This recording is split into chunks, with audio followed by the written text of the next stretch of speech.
Hello everyone. कैसे हैं आप सभी लोग। मैं हूं आपका अंकित मिश्रा और आप सभी का स्वागत है हमारे अपने प्लेटफॉर्म अमर ज्योति प्राइम पे। तो जितने भी लोग यहाँ पे हैं सभी लोग एक बार फटाक से ऑडियो वीडियो कंफर्म करेंगे।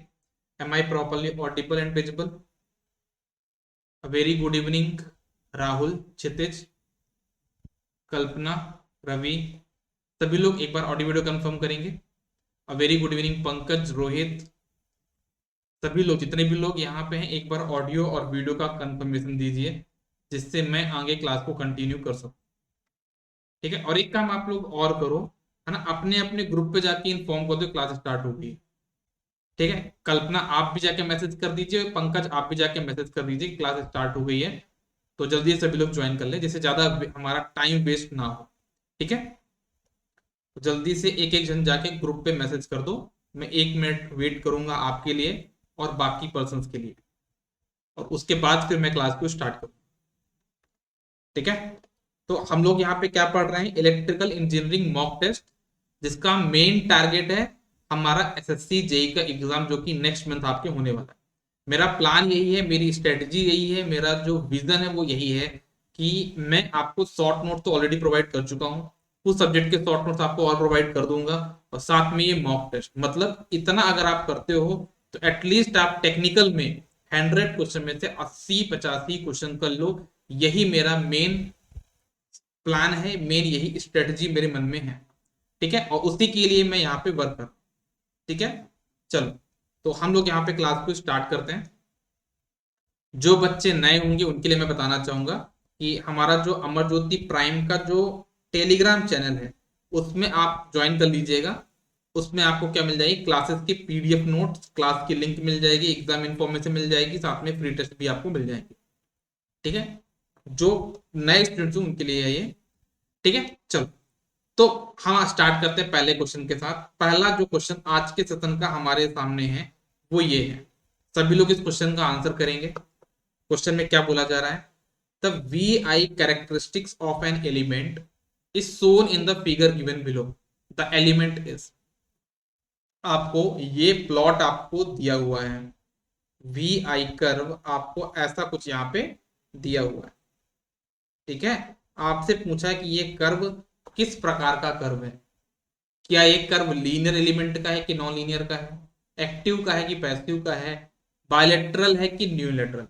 सबसे पहली बात, ये आपका है नॉन लीनियर, क्योंकि लीनियर के लिए क्या होना चाहिए आपका, वो इक्वेशन ऑफ स्ट्रेट लाइन को फॉलो करे फ्रॉम ऑल टाइम, मतलब माइनस इन्फिनिटी से प्लस इन्फिनिटी तक ये आपका इक्वेशन ऑफ स्ट्रेट लाइन को फॉलो करे। तो ये आपका फॉलो कर रहा है क्या, नहीं कर रहा है, दैट मीन्स ये आपका हो जाएगा नॉन लीनियर। कॉमा, बात करते हैं एक्टिव पैसिव, क्योंकि हम देख पा रहे हैं जो एक कर्व है आपका फर्स्ट क्वाड्रेंट में भी है और सेकंड क्वाड्रेंट में भी है। तो मैंने बताया था कि आपका कर्व अगर फर्स्ट एंड थर्ड में है तो वो पैसिव होगा, अगर आपका कर्व सेकंड और फोर्थ में है तो वो एक्टिव होगा। लेकिन अगर वो कॉम्बिनेशन मतलब फर्स्ट एंड सेकंड में आ गया तो एक्चुअली क्या कहलाएगा आपका, वो एक्टिव एलिमेंट ही कहलाएगा। नेक्स्ट, अगर हम बात करें तो आपको पता है कि अगर एलिमेंट को बायलेटरल बनाना है तो वो आपका एक सिमेट्री को फॉलो करना चाहिए, लेकिन हम देख पा रहे हैं कि यहाँ पे कोई सिमेट्री नहीं, जो फर्स्ट क्वाड्रेंट में है वो सेम चीज थर्ड क्वाड्रेंट में नहीं है ना। दैट मीन्स ये आपका हो जाएगा यूनिलेटरल, मतलब नॉन बायलेटरल, तो आपका आंसर हो जाएगा ए। ठीक है, देखता हूँ कितने लोगों ने आंसर किया है ए। चलो, ऑलमोस्ट सभी लोगों ने इसका आंसर ए किया, बहुत अच्छी बात। ठीक है, चलो, next, determine the average determine the average value of alternating current in ampere when the peak value of the current is 10 ampere। ठीक है, आपको यहाँ पे एक रिलेशन पता है, आपका यहाँ पे आई एवरेज का वो क्या होता है, 2 Im/पाई। ठीक है, ये होता है हमारे पास फॉर्मूला एवरेज वैल्यू निकालने का। तो निकाल दो भाई, 2 इंटू पीक वैल्यू कितनी है 10, 2 इंटू 10 डिवाइड बाय पाई, पाई मतलब कितना 3.14, तो 20 डिवाइड बाय 3.14, तो 6 पॉइंट समथिंग कुछ आंसर आना चाहिए। C will be the correct answer.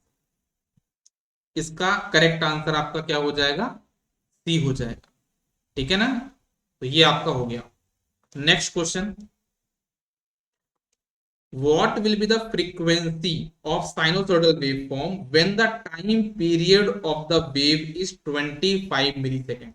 आपको टाइम पीरियड कितना 25 मिलीसेकेंड, तो भाई फ्रीक्वेंसी निकालना है। तो ये तो बड़ा सिंपल क्वेश्चन हो गया ना।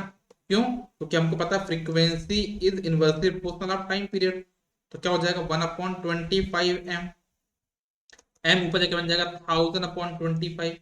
तो 25 चौको 100, आपका आंसर आ जाएगा 40 ऑप्शन ए। ठीक है, तो इस क्वेश्चन का आंसर आपका क्या हो जाएगा? ए हो जाएगा। ठीक है ना? चलिए, ये क्वेश्चन अच्छा क्वेश्चन माना जाएगा जो आपके सामने है। चलो इसको मैं देखता हूँ कितने लोग इसको सही कर पाते। कंफ्यूज मत होइएगा, थोड़ा सा कॉमन सेंस लगाइएगा और थोड़ा सा अपने कॉन्सेप्ट को रिवाइज करिएगा इस क्वेश्चन को करने के पहले। Which is known as electrical inertia. Electrical inertia हम किसको बोलते हैं? रजिस्टर को, इंडक्टर को, कैपेसिटर को, नन ऑफ दिस को। क्या होगा इसका आंसर? सभी लोग बताएं। इलेक्ट्रिकल इनर्सिया हम किसको बोलते हैं?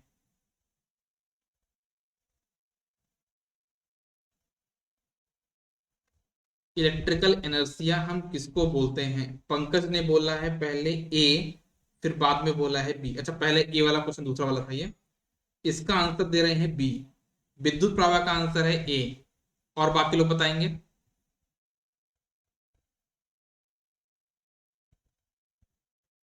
इंडक्टेंस लग रहा, रोशनी बोल रही इंडक्टेंस मतलब बी। और बाकी लोग बताएं। किसी एक ने बोला सी। कल्पना, आपका आंसर है सी। और ए बी सी तीन आंसर तो मेरे पास आ गए।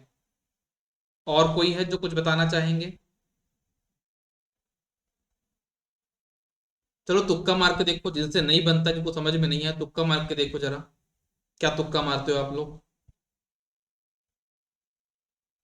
Good evening Sonal. इसका आंसर दे रही हैं बी। देखो, तो इसको आप ये समझो। आप जब लोग कंट्रोल सिस्टम पढ़ते हो, हालांकि ये क्वेश्चन कंट्रोल सिस्टम का नहीं है, नेटवर्क का भी माना जाएगा, लेकिन कंट्रोल सिस्टम में एक टॉपिक है। उस टॉपिक का नाम है क्या? Mathematical modelling. क्या नाम उस टॉपिक का? नाम मैथमेटिकल मॉडलिंग। उसमें क्या बोला जाता है कि हमारे पास जितनी भी फिजिकल चीजें हैं, है ना, उनको हम क्या करते हैं? इलेक्ट्रिकल पैरामीटर से कंपेयर करते हैं, या फिर हम बोलते हैं डुअल बताते हैं उसका। जितने हमारे पास क्या है? इलेक्ट्रिकल पैरामीटर्स हैं। क्या हमारे पास? इलेक्ट्रिकल पैरामीटर्स, सॉरी, जितने हमारे पास नॉन इलेक्ट्रिकल पैरामीटर्स हैं, मैकेनिकल चीजें हैं, उनको हम इलेक्ट्रिकल में कन्वर्ट करके बताते हैं।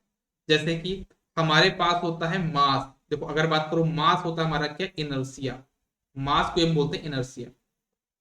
ठीक है, तो आप इसको याद रखना, ये किस में कन्वर्ट होता है? आपका इंडक्टेंस में।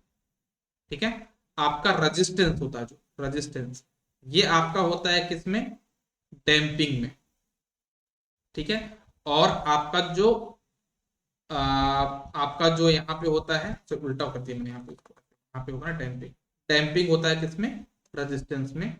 और आपका जो आ, क्या बोलते हैं हम उसको? स्प्रिंग कांस्टेंट होता है ना, के, है ना। स्प्रिंग जो हमारा होता है वो होता है किसमें? 1/c में। तो ये चीजें आपको ध्यान में रखनी है। ठीक है ना। और यहाँ पे आपका जो क्या बोलेंगे हम? अच्छा, ये हो गया 1/, कैपेसिटेंस। इसको आप याद रखिएगा ना। एम होता है किसमें? एल में। इसको याद रखो, एम एल, है ना। एम एल टी वाला बहुत क्वेश्चन बनते हैं, तो आप इसको याद कर ले, एम एल। ठीक है। और डी आर से याद कर लो, डॉक्टर। ठीक है, डी आर मतलब डॉक्टर, याद करो, डी से डॉक्टर। और के बाय सी, इसको आप याद कर लो, के बाय सी। केवाईसी हम लोग पढ़ते हैं जब बैंक वगैरह में जाते हैं, तो हर साल केवाईसी करना पड़ता है हम लोग को। तो के क्या होता है? क्या? 1/c। KYC, D R doctor, M L मतलब जो भी आप समझ रहे हो। ठीक है, तो ये आप इस तरीके से याद रख सकते हो। तो एल होता है क्या आपका? एनर्जी किस में होता है? आपका इंडक्टेंस में होता है, तो इसको हम बोलेंगे बी। इसका जो करेक्ट आंसर हो जाएगा वो हो जाएगा बी। समझ में आया कुछ क्वेश्चन कैसे करते हैं अपन लोग? इस क्वेश्चन को कैसे अटेम्प्ट करना है वो मैंने बता दिया। ठीक है, ये जो क्वेश्चन है एक्चुअली में कंट्रोल सिस्टम में ज्यादा अच्छा डेप्थ में बनता है ना, क्योंकि वहां पे हम लोग पूरे डेरिवेशन के साथ समझते हैं चीजों को। यहाँ पे तो मैंने बस आपको एक कॉमन सेंस की तरीके से बता दिया। नेक्स्ट क्वेश्चन देखो क्या है क्वेश्चन में, the temperature coefficient of resistance is 0.0008 degree Celsius if the resistance of the wire is 8 ohm at 0 degree celsius, what is the resistance at 100 degree celsius? ये तो बड़ा सिंपल क्वेश्चन बन गया, सिर्फ कैलकुलेशन होगा। हमको पता है आर टी इक्वल टू क्या होता है, R naught one plus alpha T. इस क्वेश्चन में क्या बहादुरी वाला काम, कुछ नहीं। मतलब 0 डिग्री पे कितना रेजिस्टेंस है आपका 8 ओम, तो यहाँ पे 8 लिख दिया। 1 प्लस अल्फा की वैल्यू कितनी यहाँ पे 0.0008, ये अल्फा की वैल्यू हो गई। और टी की वैल्यू कितना आपके पास यहाँ पे, जिसपे निकालना आपको 100, तो कितना हो जाएगा 8, 1 प्लस 100 से किया तब भी तो 0.8 तो आएगा, तो आ जाएगा 0.08। तो ये आ जाएगा कितना 8, को सॉल्व कर लो ना, 1.08 इंटू 8। इतना तो मैं समझ देखो, पूरा कैलकुलेशन नहीं करने वाला, आपको भी पता कि मैं आधे क्वेश्चन को अप्रोक्सीमेट कर लेता हूँ, लेकिन मुझे इतना पता है यार, इतना कॉमन सेंस तो मैं लगा सकता हूँ कि 8 अठाई 64 तो आएगा, 64 आएगा। अब देख लो लास्ट में 64 कहाँ पे, तो ए में, तो ए मेरा करेक्ट आंसर। ठीक है ना, इसका जो करेक्ट आंसर हो जाएगा वो हो जाएगा ए। बहुत बढ़िया, सिर्फ कैलकुलेशन था इस क्वेश्चन, बाकी कुछ भी नहीं था।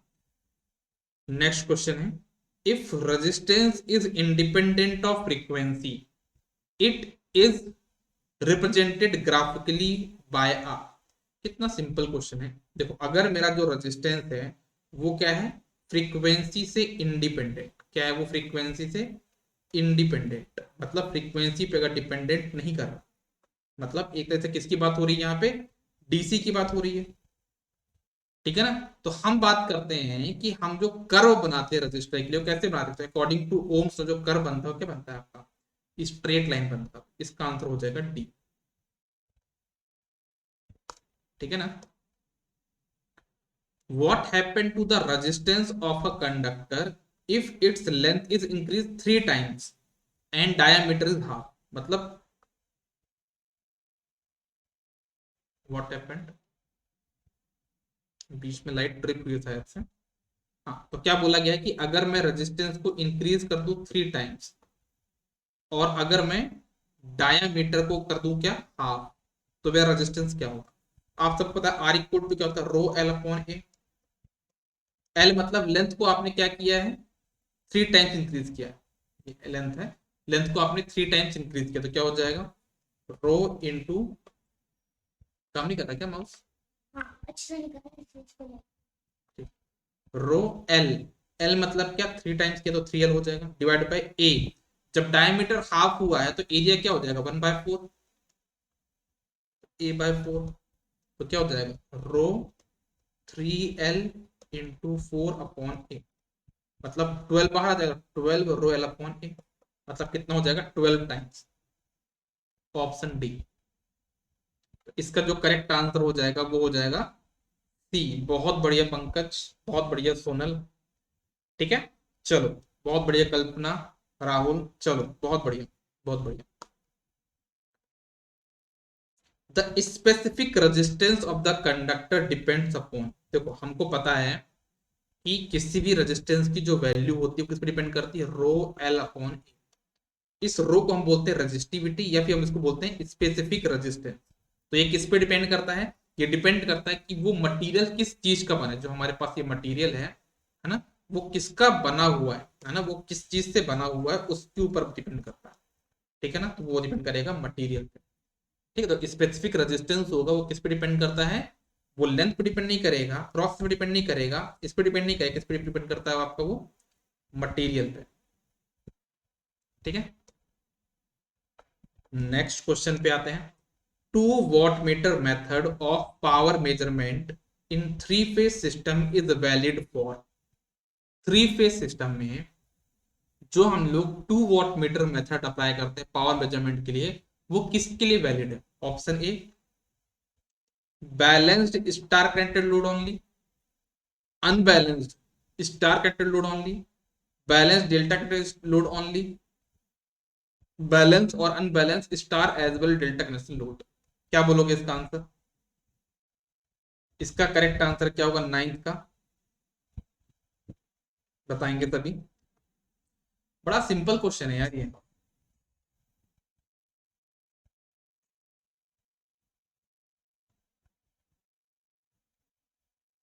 इसका आंसर क्या होगा?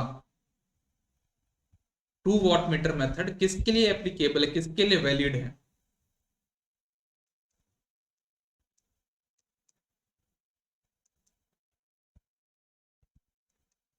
हम्म।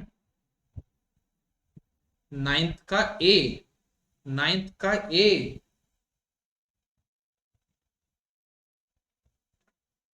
आप लोग थोड़ा सा चीजें भूलते जा रहे हो और पीछे से आगे पढ़ते जा रहे हो, पीछे से बोलते जा रहे हो। देखो भाई, है ना, आज से इस क्लास के बाद ये क्वेश्चन कभी गलत मत करना। देखो, two watt meter method, two watt meter method ये बोलता है लोड कैसा भी रहे, लोड कैसा भी रहे, चाहे वो बैलेंस रहे तब भी मैं वर्क करूंगा, चाहे वो अनबैलेंस रहे तब भी मैं वर्क करूंगा। समझ में आई बात? फिर वो बोलता है टू वॉट मीटर मेथड कि मैं एप्लीकेबल हूं डेल्टा के लिए भी और स्टार के लिए भी। बट दिक्कत एक ये है कि डेल्टा हमारा क्या होता है, three phase three wire, neutral नहीं होता। डेल्टा में हमारे दोनों कनेक्शन बनते हैं, थ्री फेज थ्री वायर भी बनता है और एक बनता है थ्री फेज फोर वायर भी बनता है। तो हमको बस कितना बोला गया है कि स्टार में हम यूज कर सकते हैं बट हम इसके लिए यूज नहीं कर सकते, that's it. Three phase four wire मतलब न्यूट्रल प्रेजेंट नहीं होना चाहिए। टू वॉट मीटर मेथड के लिए neutral should be absent, neutral should not present. ठीक है ना? अगर मैं क्वेश्चन को देखूं तो ये आपका बैलेंस के लिए भी एप्लीकेबल है, अनबैलेंस के लिए भी एप्लीकेबल है, डेल्टा के लिए भी एप्लीकेबल है, स्टार के लिए भी एप्लीकेबल है। बट स्टार का सिर्फ एक कनेक्शन एप्लीकेबल नहीं है, कौन सा, थ्री फेज फोर वायर। ठीक है ना? तो बस आपको यही समझना है भाई, या इन चारों में देखो, यहां पे बोला गया बैलेंस, तो अनबैलेंस के नहीं वैलिड क्या, मतलब ये स्टेटमेंट तो गलत है क्योंकि हमारा अनबैलेंस के लिए भी है। इसमें बोला गया अनबैलेंस मतलब बैलेंस के लिए एप्लीकेबल, ये भी गलत है। Balance delta connected load only, तो यहाँ पे तो अनबैलेंस डेल्टा भी काम कर सकते हैं ना हम लोग, उसके लिए भी वैलिड है, तो ये भी स्टेटमेंट गलत हो गया। तो इन चारों की रेस में हालांकि डी स्टेटमेंट भी गलत ही है क्योंकि यहाँ पे स्टार के लिए, दोनों स्टार के लिए एप्लीकेबल नहीं है, लेकिन स्टार के एक कनेक्शन के लिए तो एप्लीकेबल है ना, सिर्फ फोर वायर वाली के लिए एप्लीकेबल नहीं है। तो स्टेटमेंट डी भी ज्यादा सही नहीं है, बट इन चारों की रेस में जो सबसे ज्यादा सही स्टेटमेंट है वो आपका है डी। लेकिन अगर इसी क्वेश्चन में एक थोड़ा सा मिरेकल कर दिया जाए क्वेश्चन को चेंज करने के लिए, अगर मुझे क्वेश्चन को चेंज करना तो अगर मैं यहां बोल दूं सी ऑप्शन को, balanced and unbalanced delta connected load only, तब मेरा आंसर सही क्या माना जाएगा, सी माना जाएगा, क्योंकि डेल्टा भी है, एप्लीकेबल है ना, बैलेंस्ड भी है और अनबैलेंस्ड भी है, तब जाके मेरा सी ऑप्शन सही हो जाएगा। ठीक है? तब भी यहाँ पे ओनली वर्ड हमको हटाना पड़ेगा, तब जाके सही होगा। ठीक है? तो इसका जो करेक्ट आंसर होगा वो डी होगा। ऐसी गलती मत करिएगा ना दोबारा, इस चीज को ध्यान में रख लीजिएगा। ये क्वेश्चन मैं बताया हूं आपको बहुत बार, मेजरमेंट में वरदान मिला है दो टॉपिक्स को, दो टॉपिक मेजरमेंट के ऐसे हैं जिनको वरदान मिला है, किसी भी एग्जाम, कोई भी एग्जाम हो, ये दो क्वेश्चन पहुंच जाते हैं। जैसे वर्ल्ड कप होता है ना, जैसे भी वर्ल्ड कप आने वाला है, तो आर अश्विन पूरे साल, 2-3 साल गायब रहेंगे, लेकिन जैसे वर्ल्ड कप आएगा वो तुरंत जिंदा हो जाएंगे, पता नहीं कहां से आ जाते हैं। वैसे ही आपका जब पावर मेजरमेंट की, मतलब जब कभी मेजरमेंट की बात करते हो, तो दो ऐसे इंसान है, दो ऐसे टॉपिक है जहां से क्वेश्चन बनता है, पहला है टू वॉट मीटर मेथड और दूसरा आपका सीआरओ, है ना? तो इनको अच्छे से कर लेना। नेक्स्ट क्वेश्चन हम की बात करेंगे हम, which of the following type of watt meter is used only in AC circuits. है ना, हमारे दो ऐसे कौन से वॉट, क्वेश्चन क्या, sorry, which of the following type of watt hour meter is use is, अरे भाई वॉट अवर मीटर की बात कर रहा है। वॉट अवर मतलब क्या होता है, एनर्जी। एनर्जी को कौन रीड करता है बताओ जरा? एनर्जी को रीड करने के लिए आपने कौन सा मीटर बनाया है? Induction, moving iron, moving coil, electrolytic. क्या होगा इसका आंसर, बताएं सभी। ए, हमको पता है ना उसको, जो हमारा एनर्जी मीटर उसका नाम ही क्या है, इंडक्शन टाइप एनर्जी मीटर, इसका नाम ही क्या है, इंडक्शन टाइप एनर्जी मीटर। तो इसका करेक्ट आंसर हो जाएगा A. The creeping is observed in energy meter. Creeping वो फिनोमिना है जहां पे हमारी जो डिस्क है वो धीरे धीरे घूमती है। वो हमारी डिस्क धीरे धीरे घूमती है। कब घूमती है? जब हमारी करंट कॉइल करंट जीरो है और प्रेशर कॉइल हमारा एनर्जाइज है। वो मतलब कायदे से हमारी डिस्क को रुका होना चाहिए। डिस्क हमारी क्या होनी चाहिए? स्टैटिक। बट वो नहीं थी हमारी क्या डिस्क यहाँ पे स्लोली मूविंग, धीरे धीरे हमारी क्या करती है? मूव करती है डिस्क। ठीक है ना? ये जो फिनोमिना हमको देखने को मिलता है वो हम कहा बोलते हैं? एनर्जी मीटर में देखने को मिलता है। इसका आंसर हो जाएगा सी। एक और क्वेश्चन की तरफ आगे बढ़ते हैं। एनर्जी मीटर का एक और क्वेश्चन है। An energy meter is design to make 100 revolution for 1 unit of energy. The number of revolution when connected to a load of 40 ampere, 230 volt, 0.95 power factor lagging for an hour is. तो सबसे पहले आप इसको ऐसे समझोगे, आप इसमें कितनी पावर कितनी एनर्जी आपके पास है, तो क्या होता formula? V I cos five into T. Voltage कितना है? 230। करंट कितनी है? 40। पावर फैक्टर 0.95 और टाइम कितना आपके पास? 1 घंटे। मतलब ये हो गया आपके पास क्या? Watt hour. इसको के का मल्टीप्लाई कर दोगे तो 1000 डिवाइड भी करना पड़ेगा। तो कितना आ जाएगा? 2 जीरो तो कट गए यहाँ पे।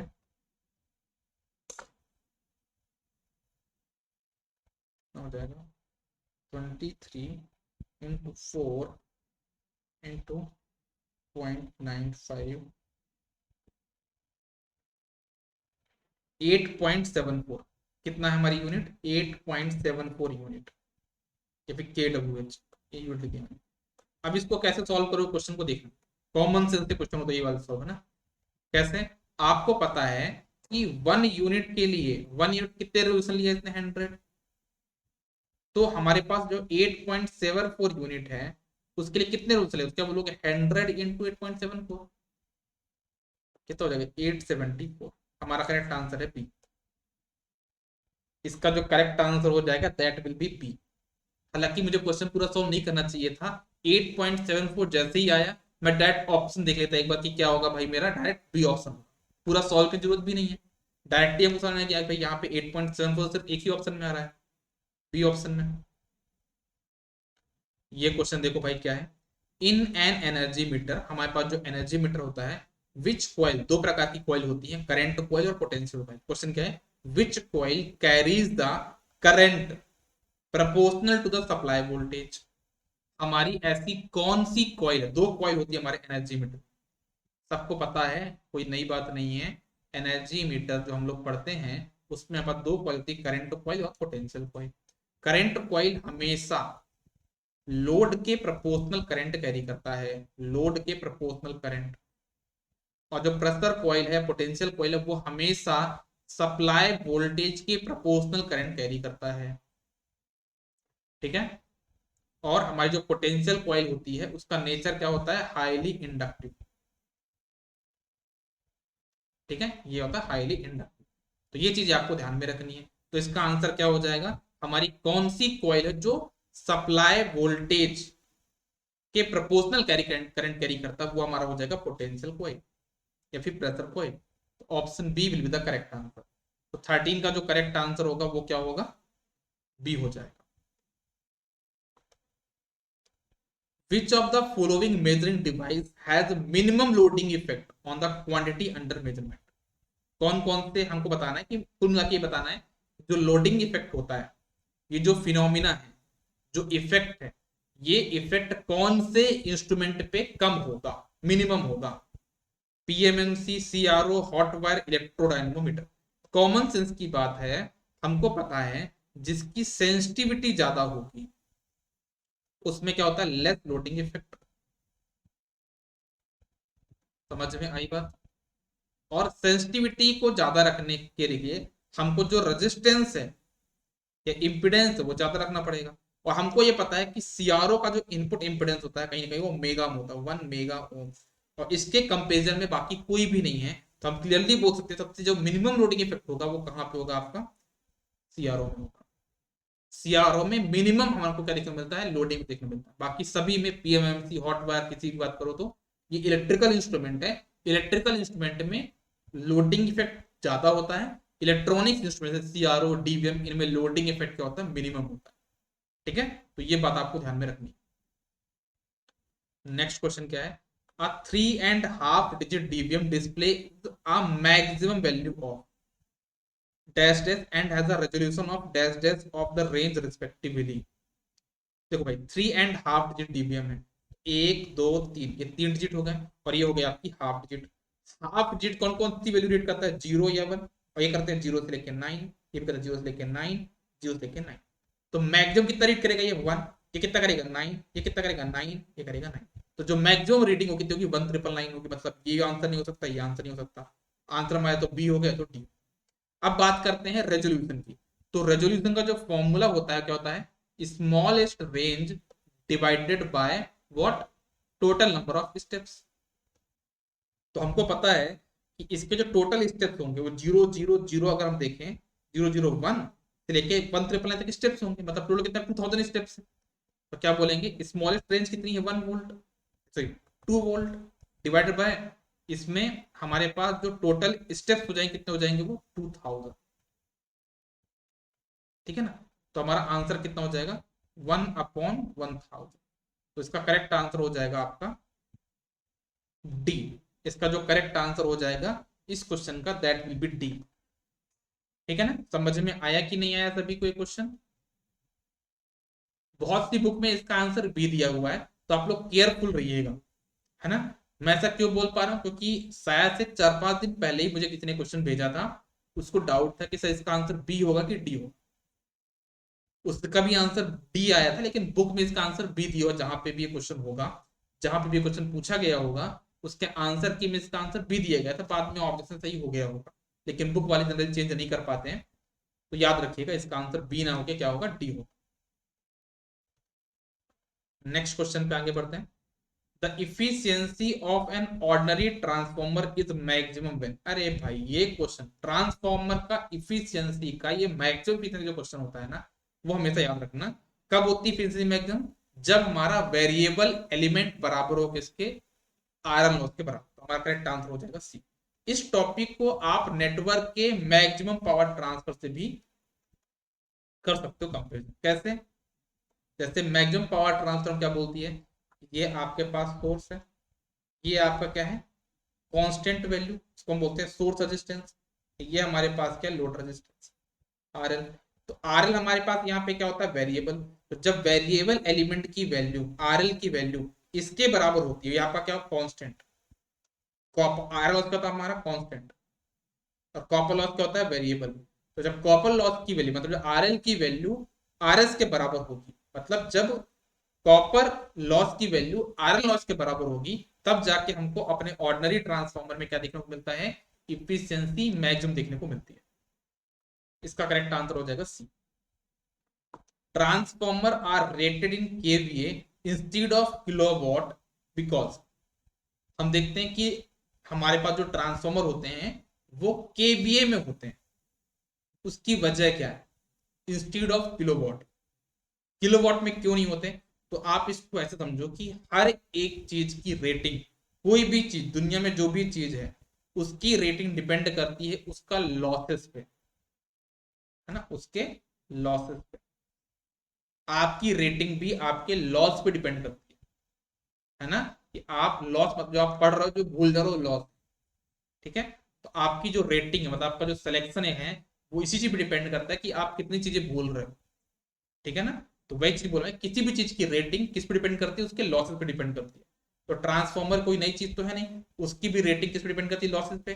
दो प्रकार के लॉस होते हैं हमारे पास मेनली, कौन कौन से, कॉपर लॉस और आयरन लॉस।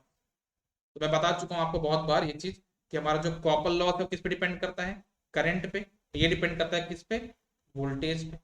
तो हम क्या बोलेंगे भाई कि हमारे जो लॉसेज है मतलब हमारी जो रेटिंग है वो किस में होगी, एम्पियर में होनी चाहिए और वोल्ट में होनी चाहिए, मतलब वोल्ट एम्पियर मतलब केवीए। तो क्या बोलोगे आप यहाँ पे, total transformer loss depends upon volt ampere. तो ये हमारा करेक्ट आंसर हो जाएगा, उसका जो रीजन है वो हमारा हो जाएगा बी। सी मत बोलना, सी अच्छा पिछले क्वेश्चन का आंसर था, इस क्वेश्चन का आंसर आपका हो जाएगा B.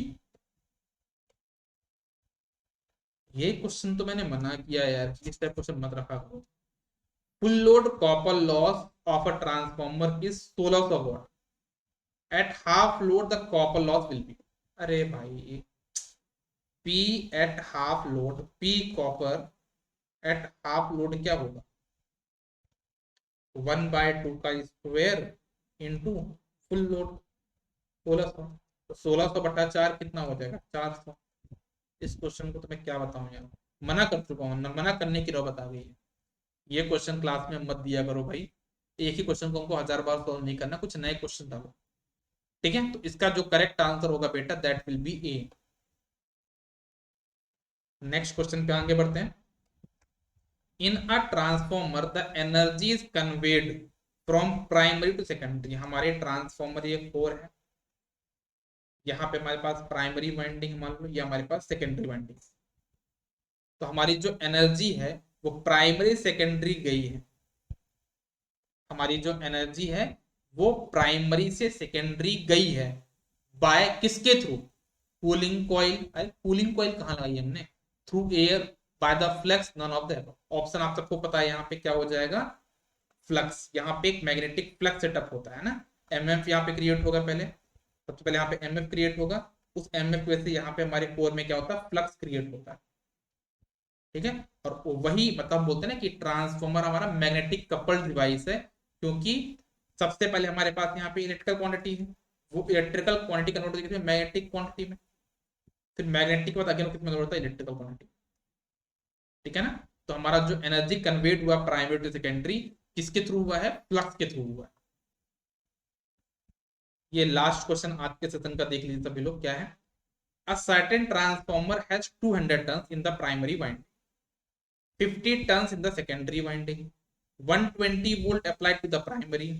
What is the voltage across secondary? अरे भाई ये कैसे क्वेश्चन आ रहे हैं यहाँ पे, हमको सिंपल बता रहे V2/V1 इक्वल्स टू N2/En1।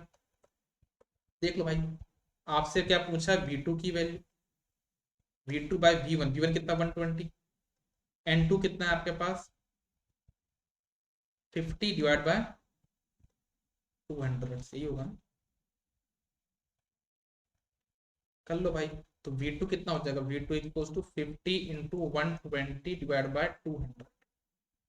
एक जीरो कैंसिल, एक zero cancel, 12×5 = 60/2, 30 volt. Correct answer हो जाएगा हमारे पास यहाँ पे इसका ए। ठीक है, तो आई होप सबको बढ़िया यहाँ पे लगा होगा सेशन। ठीक है, बड़े सिंपल क्वेश्चन आज दिखे मेरे को, जो कि होने नहीं चाहिए थे, बट कोई नहीं, इसकी भरपाई हम लोग कल कर लेंगे। ठीक है ना, कल जो सेशन होगा उसमें थोड़ा तगड़े क्वेश्चन सॉल्व करेंगे, सिंपल क्वेश्चन नहीं करेंगे। ठीक है, चलो तो आज के लिए बस इतना ही, इसके आगे की जो भी कहानी होगी वो हम लोग नेक्स्ट क्लास में डिस्कस करेंगे। Good day, all the best, take care, bye bye.